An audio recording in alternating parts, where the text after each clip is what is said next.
tous, bienvenue là sur la chaîne NatureKite. Nous voilà réunis en février pour essayer les toutes nouvelles Strike V4 et Swing V4 2024 envoyées par F1 il y a 4-5 jours. On a fait déjà quelques naves, on va finaliser dernière nave là ce midi. On fait le tour de tout ça, on va aussi essayer ça contre des Swing et des Strike 2023 de l'année donc passée.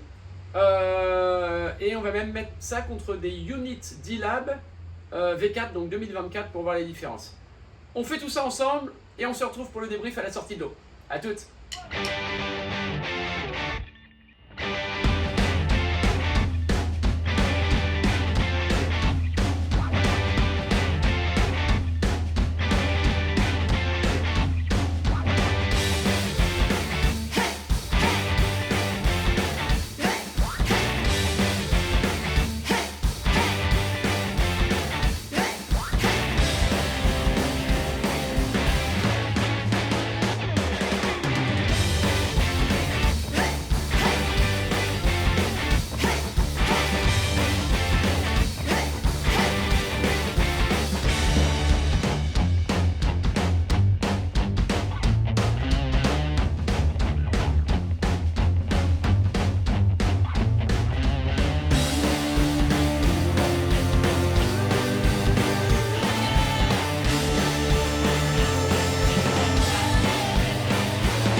Jean-Patrick, vos impressions à froid chaud quoi du coup. Bon, alors Jean-Patrick, les impressions. La première chose qui choque, c'est la rigidité. Tiens. Alors peut-être parce qu'on les gonfle plus fort que l'année dernière, vraiment, mais rigidité de dingue. Donc fiabilité de dingue. Là où je suis très étonné, c'est qu'en free fly, j'ai trouvé que la Strike était vraiment pas très loin de la Swing qu'on a essayé avant, qui est pourtant une pure vague. Donc ça, c'est vraiment bien. Comme tu as vu là sur les sauts, on voit bien que cette aile, elle aspire fort vers l'avant parce que dès que tu prends la vitesse et que tu sautes, tu te fais vraiment aspirer fort. Et la différence de l'année dernière, là en haut elle est stable, elle bouge pas. Donc ça c'est quand même bien. Qu'est-ce que j'ai trouvé vraiment bien dans les transitions? Alors je pense que la Strike est un poil de cul plus lourde dans les bras en sensation, pas en poids que la Swing. J'ai trouvé que la Swing tournait un petit peu plus mieux et passait mieux d'un côté et de l'autre plus rapidement, avec moins d'efforts. Je pense que c'est dû au dièdre qui doit être un peu plus prononcé là-dessus. Là on sent que c'est une machine qui avance. Pour donner une petite idée, tout à l'heure je suis parti, comme c'est un peu nord-ouest aujourd'hui, je suis parti là-bas, il y avait vraiment pas beaucoup d'air devant là, j'étais un peu tanké et je me suis dit oh, je vais mettre de plomb, va me décoller, tu parles. Par rapport à la dernière, rien, j'ai pompé une demi-fois, je suis parti pleine balle. Donc à mon avis, il va falloir même faire gaffe. Je vais continuer à tester les autres tailles là. Et j'ai bien peur que, enfin c'est pas une peur, c'est bien, hein, mais qu'il faille un peu sous-sizer par rapport à les dernières. Je pense que ça vaut bien une demi-taille plus basse cette année par rapport à les dernières. Tuto 2. Improvisé, puisque je ne savais pas quand allaient sortir les Strike V4 et les Swing V4 de chez F1. On les reçoit, on les essaye au plus vite, on teste tout dans tous les sens plusieurs fois, et puis après il y a un moment, il faut en parler. Donc c'est maintenant que ça sort. Elles seront dispo, toutes ces ailes de chez F1, en magasin à partir d'avril. Ce tuto-là, il est vraiment destiné à comprendre aujourd'hui ce qu'F1 a voulu faire avec ces 3 nouvelles ailes, puisqu'il y a la Strike V4, la Swing V4, mais aussi cette nouvelle aile-là, l'origine. Bon. En 2-2, pour bien comprendre au démarrage comment ça se passe. La segmentation chez eux de la gamme, c'est l'origine, globalement, ailes des gens qui sont un peu en sortie de stage, ailes de pack, qui sont des ailes faciles parce que ça a beaucoup de couple. Par contre, ça n'a pas beaucoup de perf, ça n'a pas une énorme plage d'utilisation, mais c'est de l'aile facile pour ceux qui veulent démarrer. Ça, c'est pas difficile à faire. F1 en a fait une, comme plein d'autres savent en faire, pas y passer des heures. Ce qui est plus difficile, c'est commencer à aller vers les spécificités des ailes d'aujourd'hui en 2024. Beaucoup de marques commencent à avoir une gamme un peu large, puisqu'il y a des gens qui veulent des ailes spécifiques pour la vague, d'autres pour le slalom, d'autres encore qui veulent un petit peu des deux, mais surtout de la polyvalence, parce qu'en fonction de des conditions du jour et des tailles qu'ils utilisent, ils vont emmener leurs ailes dans des domaines d'utilisation différents. Donc là, sur cette Strike V4, le but a été de présenter une aile qui soit une aile perf, mais qui gomme tous les défauts de l'année dernière, et il y en avait quelques-uns qui étaient un peu rédhibitoires.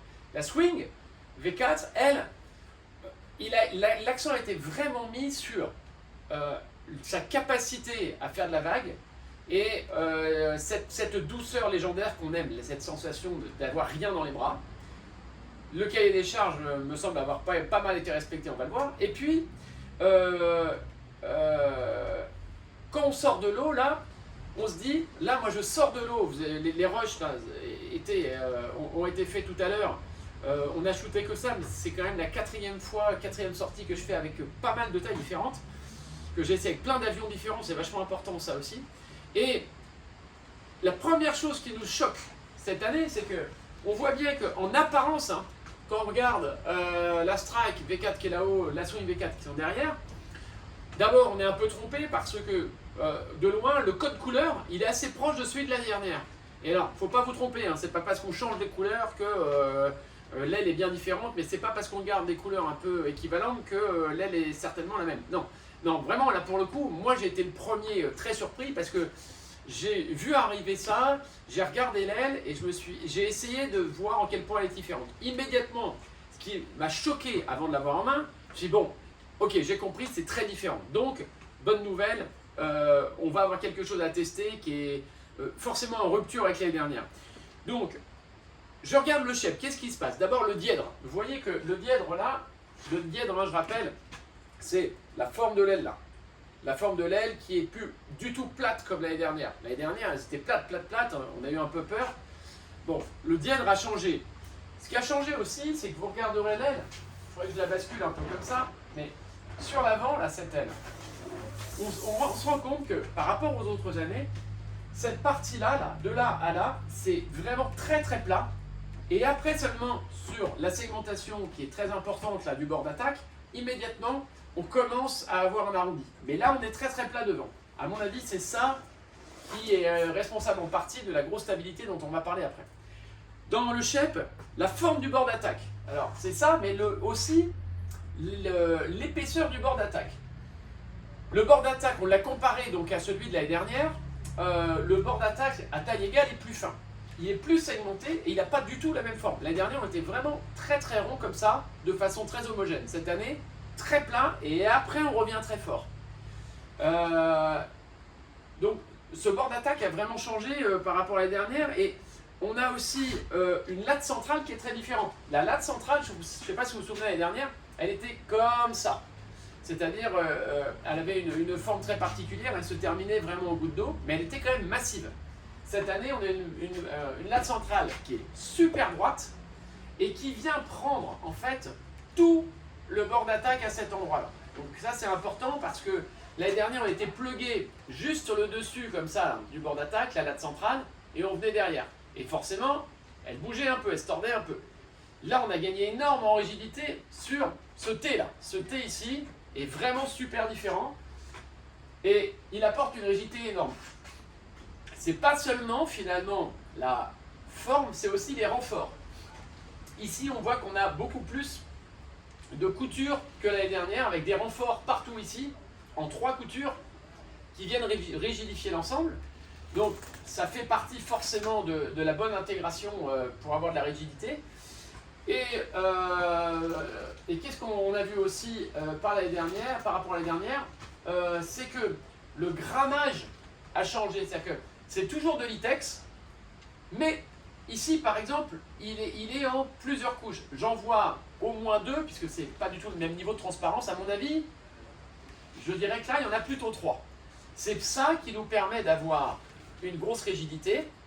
Et alors, parce que c'est beaucoup plus raide, qu'est-ce qu'ils ont fait? Ils ont permis de gonfler beaucoup plus fort. Là, quand vous regardez par rapport à l'année dernière, en PSI, à combien on doit gonfler, ou en tout cas aussi à combien on gonflait, parce que je vous rappelle que en 2023, par exemple, souvent on disait, waouh, quand il a marché 9 PSI sur, je sais pas, 4 mètres, on disait plutôt 8 pour qu'il reste pompable. Sinon, c'était une tôle, elle ne se déformait pas, et pour la pomper, c'était quand même, on perdait pas mal de plage basse. C'était un peu tout un micmac, parce que du coup, on se disait à quel point je gonfle moins que la préconisation. Là, cette année, il faut gonfler à la préconisation, et quand on voit en fait qu'on est sur des tailles importantes, à 9 PSI et à 10 PSI sur la latte centrale, et que plus on va descendre en taille et plus on met de pression, on gonfle super fort. C'est pour ça qu'en fait on a de la rigidité, alors qu'on a des segments, des diamètres de latte centrale et de bord d'attaque qui sont plus petits. Donc ça a changé. Dernière chose en fait sur ce shape qui nous a choqué, c'est la compacité. Bah, la compacité, c'est vrai pour les 2 ailes, que ce soit celle-là ou celle-là. Tout ce que je vous dis là, c'est pour les 2 ailes. Hein. Mais dans tous les cas là, la compacité a changé. On a superposé du coup les V3 et les V4. On se rend compte que, alors je sais pas comment ils se sont démerdés, mais l'aile a globalement un peu moins d'élancement, et sur la strike et sur la swing. Mais elle a aussi elle est vraiment différente. Je pense qu'elle a moins d'élancement parce qu'ici on est plat, mais après, au niveau là, du dernier tiers, ça revient très fort sur l'oreille. C'est pour ça qu'en fait, on a globalement très peu d'élancement. Et ça aide. Maintenant, passons à la deuxième chose qui sont les poignets. Sur les poignets, en fait, on a changé aussi pas mal. C'est-à-dire que l'année dernière, on n'avait que des poignets souples. Et alors, ça pouvait éventuellement déplaire à certains qui avaient des rigides.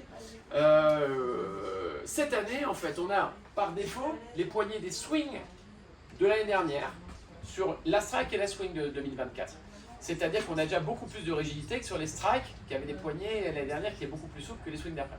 Donc là, on a déjà une poignée qui est limite hybride. Hein. Ça bouge vraiment très très peu. Alors, moi j'aime bien ça. Pourquoi? J'aime bien ça. Alors en vague, on s'en fout. Mais vraiment, en freestyle et en slalom, d'être vraiment bien verrouillé, c'est quand même agréable. Là, le changement chez F1, c'est qu'ils vont nous proposer 3 autres types de poignées.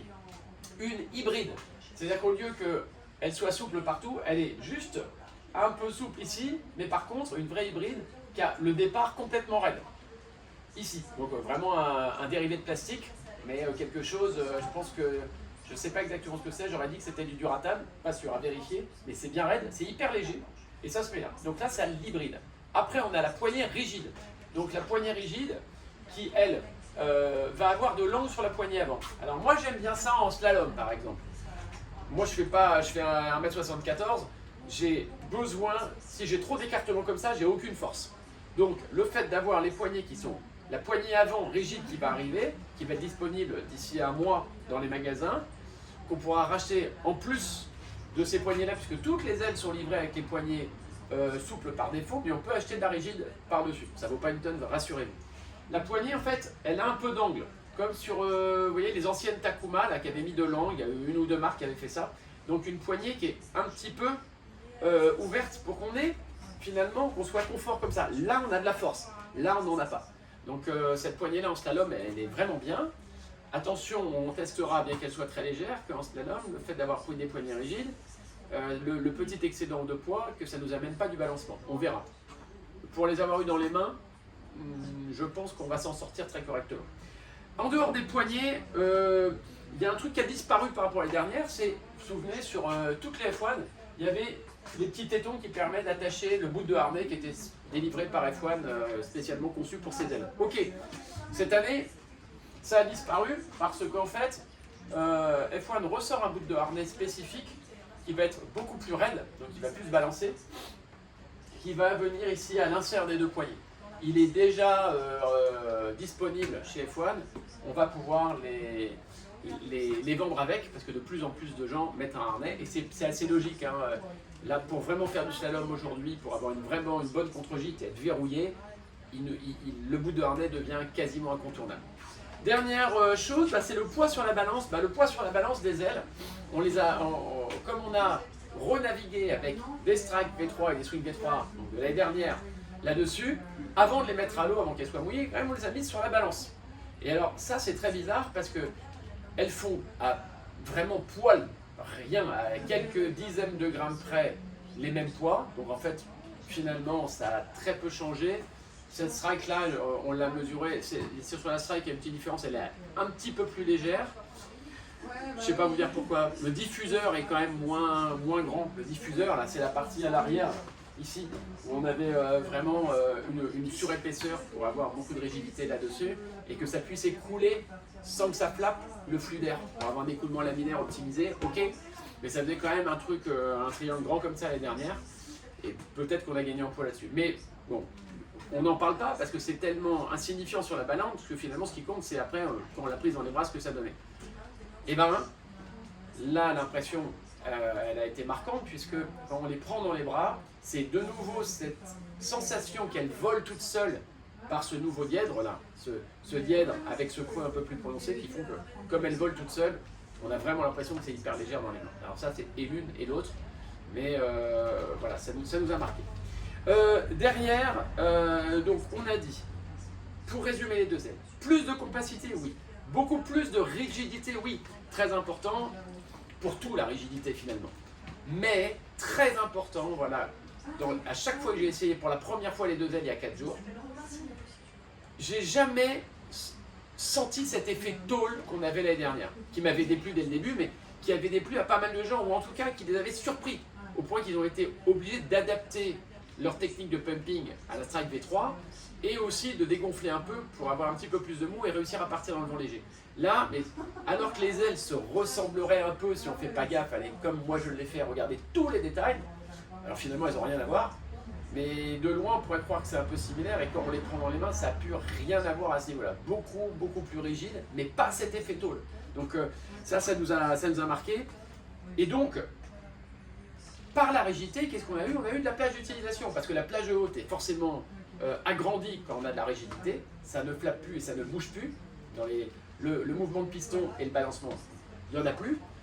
Et on se sent hyper confort, donc on tient encore. En slalom, c'est super important. Derrière ça, l'efficacité, c'est de façon générale, c'est de dire, est-ce que quoi qu'on essaye de faire, même quand on sort du domaine de prédilection de l'aile, puisque maintenant elles ont un peu des domaines de prédilection, des tendances, même si le but est garder de la polyvalence, mais on dit ça c'est plutôt pour quelqu'un qui va faire du slalom, de la race, qui cherche de la perf, et ça c'est plutôt pour quelqu'un qui navigue un peu roudoudou tranquille ou qui va vraiment vouloir débrayer à fond dans les vagues avec une aile la plus neutre possible. Donc on voit qu'il y a des différences, et bien malgré tout, on sent que partout, dans tous les domaines, on a gagné beaucoup en efficacité. Et ça, je dirais, c'est ce qui va faire l'attrait de ces ailes cette année, c'est que c'est immédiatement marquant parce que partout c'est un peu mieux, mais on a renoncé à rien. Alors que l'année dernière, on avait renoncé quand même pas mal, notamment sur la Strike, qui était, ouais, rigide, mais c'était une tôle, et puis elle était élancée, donc pas compacte. Voilà ce qu'il en ressort. Derrière, je vais vous dire un petit peu, j'ai pris quelques notes sur comment, en sortant de l'eau à chaque fois, j'ai pris des notes. C'est super important parce que on débriefe bien à chaud, et surtout, pourquoi j'ai pris des notes, c'est parce que j'ai renavigué à chaque fois. Quand j'ai navigué avec la Strike V4, avec la Strike V3 dans les mêmes conditions, hop, je sortais de l'eau, on me chopait l'aile, on me redonnait la 2023, et pareil avec la Swing. J'avais la 2024, on m'a redonné la 2023. Et il n'y a rien de mieux pour tester que de faire ça. Parce que quand, ce sera vrai dans tout, les avions, les ailes, les boards, etc. Quand on vous change vos habitudes, c'est toujours perturbant. Donc au début, il faut un petit peu de temps pour s'y habituer. Alors au bout d'une demi-heure, on s'y habitue, mais tellement progressivement qu'on en a oublié le changement. Par contre, il vous saute aux yeux quand vous reprenez le millésime de l'année d'avant. Et là, le spread est monstrueux. Là, on dit, mais comment on a vraiment pu naviguer bien avec ça alors qu'il y a autant de différences. Donc, c'est le meilleur test qui puisse être fait, c'est toujours prendre le modèle de l'année d'avant et regarder à quel point ça joue. Là, dans ce que j'ai noté, je vous dis dans le détail, la swing, immédiatement, à chaque fois que je suis sorti, le premier truc qui m'a marqué, la maniabilité. Maniabilité, c'est sa capacité à se placer toute seule, quoi qu'on fasse. Un truc très important, c'est dans les manœuvres, dans les transitions, que ce soit en jibe, que ce soit en virement, en 3-6, en tout ce qu'on veut, l'aile, elle passe d'une amure à l'autre hyper facile. Vous êtes au virement, pas vous changez, mais l'aile, elle passe toute seule. On ne la sent pas. Donc ça, c'est hyper agréable. Et elle est maniable tout le temps. Quoi qu'on fasse, l'aile, on la traîne derrière, on passe sous le vent, dans l'axe du vent. Elle ne bouge pas, elle vient avec vous. Donc on l'oublie, et cette maniabilité, c'est hyper agréable. Le deuxième truc, la douceur. La douceur, ça c'est un sentiment qui ne se mesure pas. C'est très subjectif. C'est le sentiment que c'est confortable. L'aile, elle se met en pression, elle ne bouge plus, donc c'est agréable. Mais elle accélère, mais sans donner l'impression qu'elle a du jus, qu'elle tracte fort. Ça c'est important. Le free fly, là, il n'y a pas de mal à constater ça, puisque c'est vraiment son domaine de prédilection, elle est faite pour ça. Et là, j'ai essayé de me faire prendre un défaut, même en partant très loin, carrément dans l'axe du vent, où l'aile, elle peut avoir le bord de fuite qui a tendance à monter l'aile. Si elle avait un tout petit peu de balancement, en étant un peu toilée, et moi vraiment dans l'axe du vent, souvent, quand elle bouge comme ça, il y a une oreille qui fait que l'aile, elle se retourne, elle veut vous revenir dessus.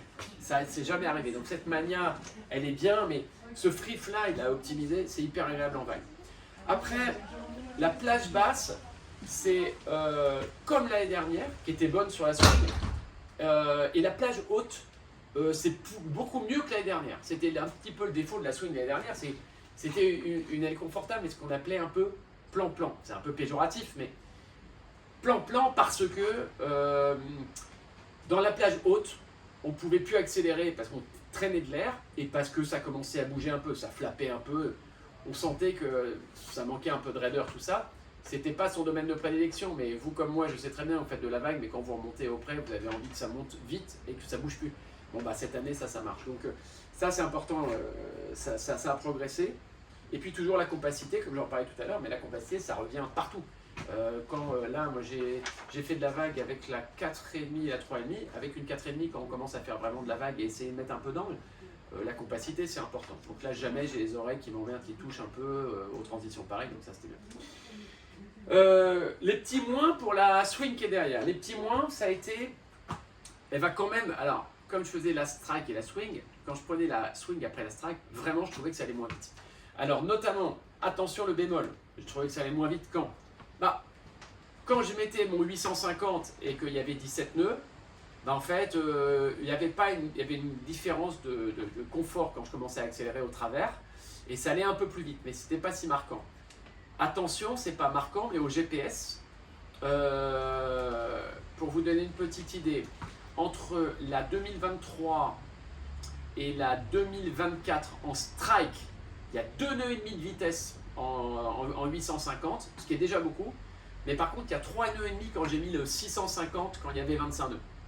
Donc là, par contre, ça joue. C'est-à-dire que ça veut dire clairement qu'il y en a une qui sature et puis que l'autre continue d'accélérer et de tracter vers l'avant.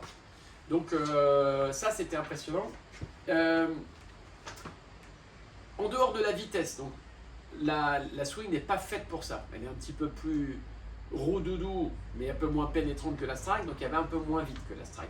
Après, en angle, la VMG, elle monte bien, mais elle monte moins vite que la strike. Je pense que finalement, elle monte avec le même angle max, mais vraiment, quand on est calé et qu'on met de la contre-gîte, la strike va monter plus vite. Donc la VMG sera vraiment meilleure. Une fois de plus, destinée perf. Et on est plus confort parce que on ne sent pas en fait que la main arrière, comme ça, peut bouger. Quand on serre le vent, il y a un moment où on sent qu'on n'a plus d'appui. Avec la strike, on sent exactement jusqu'à quel angle on peut aller sans que ça bouge d'un iota. Avec celle-là, dès qu'on commence à serrer, on perd de la vitesse et ça commence un tout petit peu à bouger. Et c'est un peu normal. Derrière ça, le confort au travers est bien meilleur sur la Strike quand on veut vraiment accélérer. Si on se met, pas sur ses max, mais à 90% de son max par rapport à l'avion qu'on a en dessous, ouais, là, le confort est différent. On se sent capable de faire des longues distances avec la Strike en étant vraiment vite et on sent qu'on est dans le contrôle, donc on a envie de pousser encore. Avec la Swing, ça commence à secouer un peu. Donc, comme on manque de confort, on commence à perdre aussi un peu en assurance. Bref, on lève vite le pied, on perd en confort. Et finalement, le lift. Le lift, en fait, c'est sa capacité à vous aspirer quand vous voulez sauter. Et là, en fait, c'est une fois de plus, ça va être le creux et le dièdre spécifique de la Strike qui vont vous aspirer. Pour ceux qui sautent un peu, ouais, ça aspire un peu plus.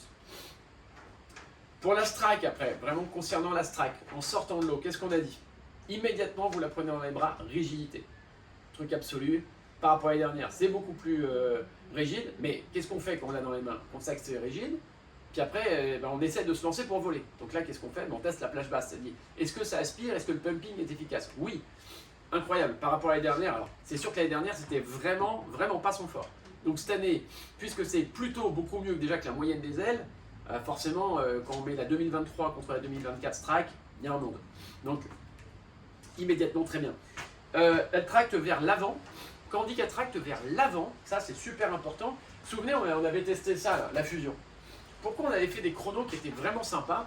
C'est parce qu'au moment où on prend la rafale, quand ça commence à avionner, on ne se fait pas dessouder sous le vent avec une traction latérale. Ça aspire vers l'avant et on peut garder l'aile près de soi et ça aspire ici. Et bien ça y est, grâce à un bord d'attaque plus fin, bien raide, on arrive à faire ça enfin avec la Strike qui aspire vers l'avant. Donc ça c'est quand même hyper agréable. La stabilité, j'en ai parlé, très bien. Remonter au vent, j'en ai parlé, très bien. Un truc, donc, du coup, sur un truc auquel on ne s'attend pas, en fait, quand on essaye la Strike V4, c'est on dit, on fait des allers-retours dans des conditions de vent un petit peu mollassonne, rafaleux, etc., pour essayer de faire parler les chevaux, et là, on voit que ça marche. Mais après, le free fly, par extension, on l'essaye, mais on se dit, bon, ça devrait être moins bien quand même que la Swing. Alors c'est là que la surprise elle est. Parce que, pour tout vous dire, moi l'année dernière, j'utilisais plutôt des swings en petite taille parce que j'ai trouvé qu'en free fly, dès qu'il y avait des vagues et du vent fort, c'était plus neutre. Et là, bon alors on a essayé que 4 fois, donc 2 fois avec des vagues et du vent un petit peu costaud, mais elle bouge pas. Elle bouge pas. L'année dernière, ça bougeait. L'année dernière, la Strike, elle bougeait un peu. Là, cette année, vraiment, ça bouge pas. Donc, je dirais qu'en fait, entre les deux, je vois pas trop de différence en free fly. Je vous disais qu'il y avait une petite différence de maniabilité en transition, etc. Mais celle-là, bien qu'elle soit un petit peu, qu'elle ait plus de creux et qu'elle soit un peu plus, pour moi, un peu plus rigide, un petit peu plus nerveuse, et ben en fait, en free fly, nickel. J'ai pas été plus à l'aise avec la Swing qu'avec la Strike, sachant que la Strike, on l'a testée jusqu'en 4 mètres. Il n'y a pas de moment où j'ai été pris en défaut par un free fly qui était un peu limité. Donc ça c'est super parce que beaucoup d'entre nous vont chercher peut-être de la perf s'ils ont un avion en 600, 700, 800, en slalom, etc. Ils vont avoir envie de prendre ça. Mais comme moi, ils vont dire, ah ouais mais attends, quand il y a des jolies vagues et que c'est sympa, on fait quand même un sport dans lequel ce qui est le plus addictif, certainement, c'est le surf.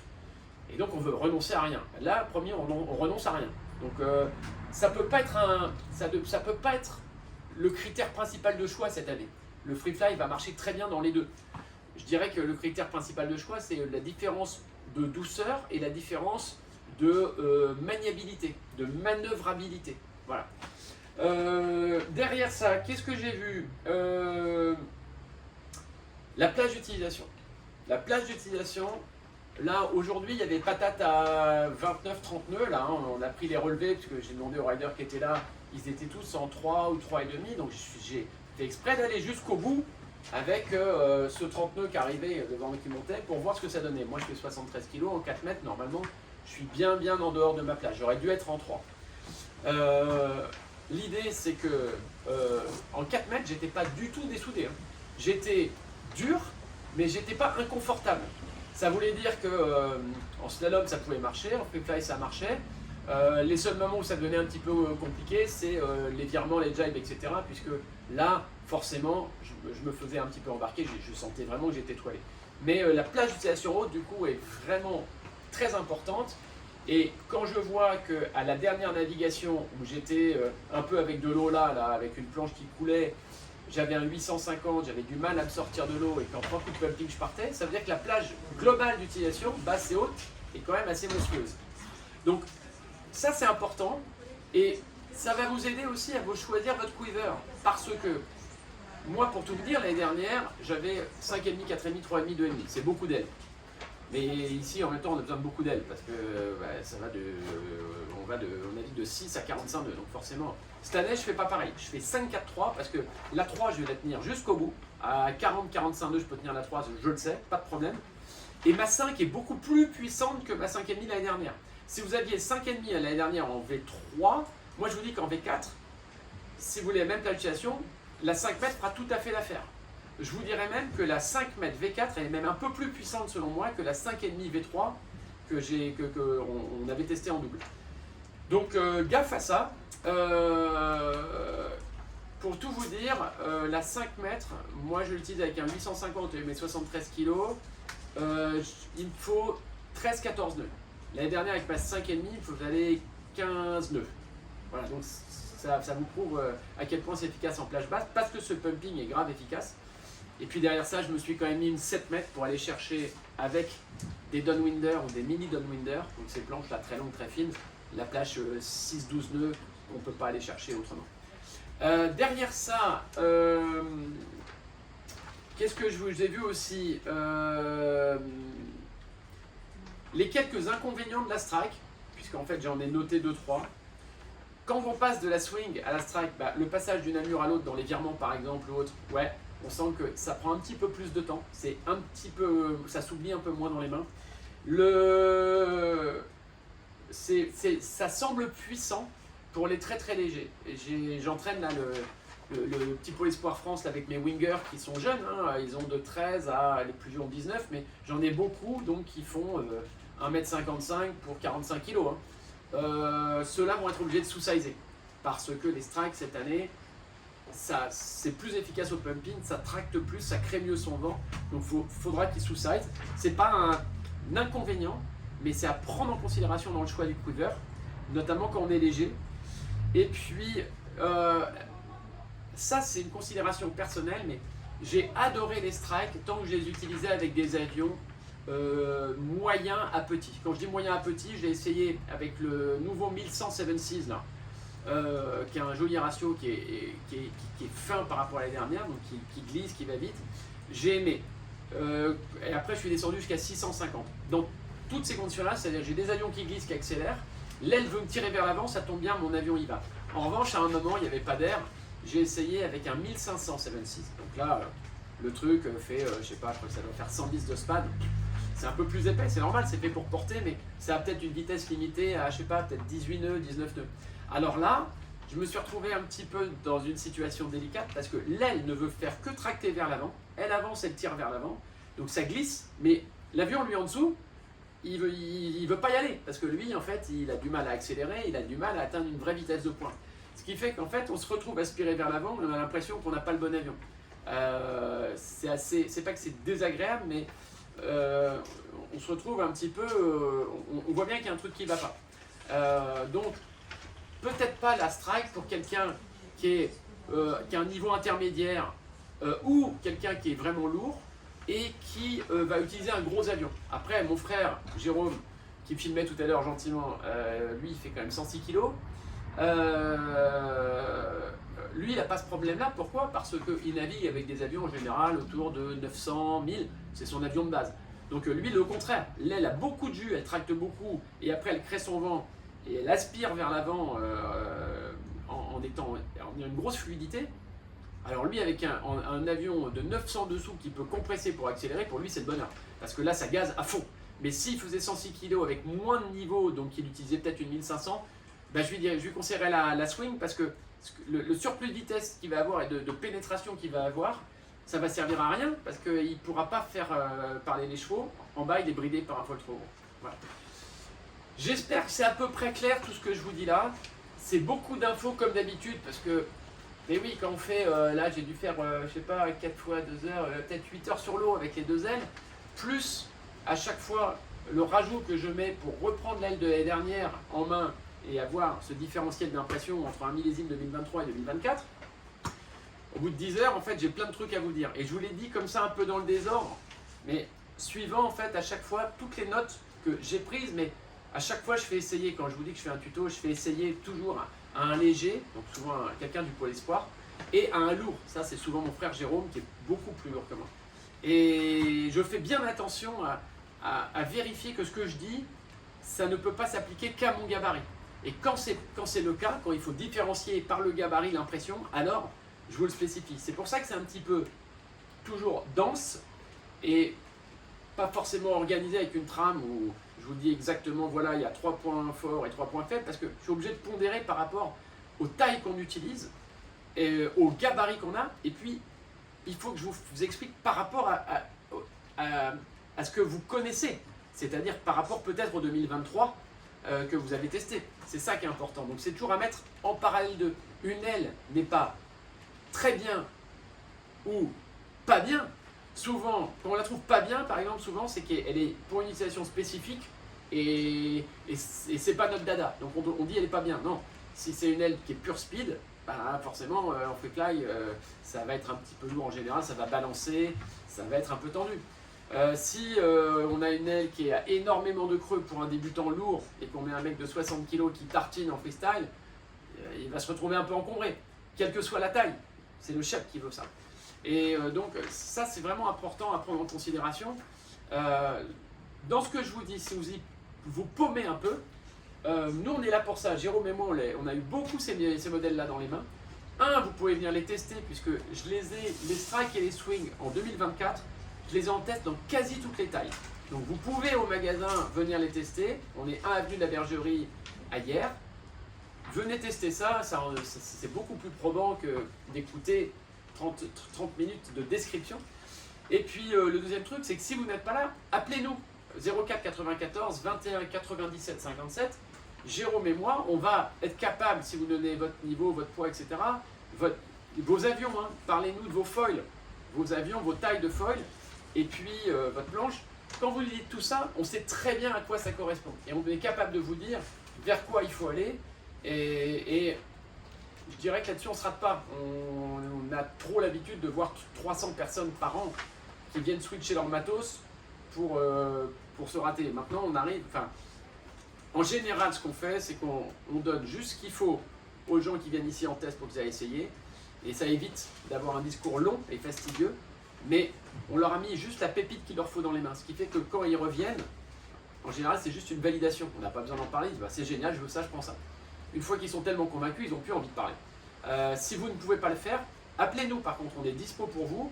Ça sert à ça, en fait, les shops. Ça sert à pouvoir vous aider à faire des choix éclairés. Alors que si on ne se ment pas, il y a peut-être 50 marques de wing dans le monde. Chaque marque a 3 modèles. Chaque modèle peut exister de temps en temps en 2 types de matériaux différents. On n'en sort pas. Et les tailles peuvent jouer parce que vous voyez bien que quand vous essayez une 6 mètres, devinez le comportement de la 3 mètres quand vous essayez la 6, c'est encore un peu olé olé. Donc j'espère qu'on peut servir à ça. Sollicitez-nous, posez des questions dans vos commentaires, j'essaye de répondre à un maximum de choses. Et puis la période des tests démarre, commence à faire beau, il y a du vent, on vous attend au magasin. Bisous à vous tous, à très bientôt, ciao.